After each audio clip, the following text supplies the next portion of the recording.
Good evening and thanks for being with us tonight. We begin with concerns about how a new bill will impact the immigrant community. With the stroke of a pen, Governor Greg Abbott signed a bill targeting so-called sanctuary cities. During routine traffic stops, the law allows police to ask whether someone is in the U.S. legally. Local law enforcement can face consequences if they do not cooperate with federal immigration agents. Channel 5's Angela Vargas takes us through the bill and the impact here at home.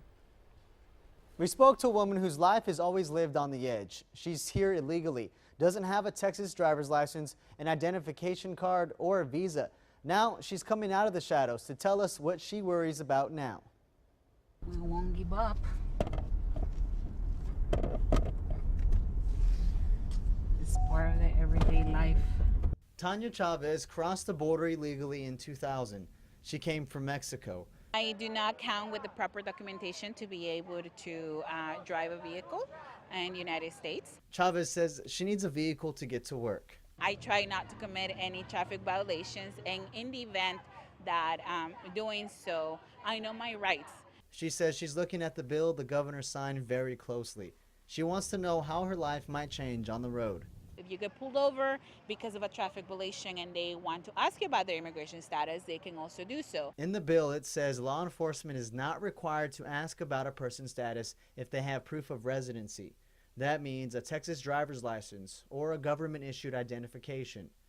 If you report a crime to police, so if you come to the police station and you are a victim of a crime and they want to question you about your immigration status, they can do so. The bill states an officer is allowed to ask your nationality and immigration status if you are a witness or a victim, only if it's necessary to investigate the offense, provide federal visas to protect the persons after helping law enforcement.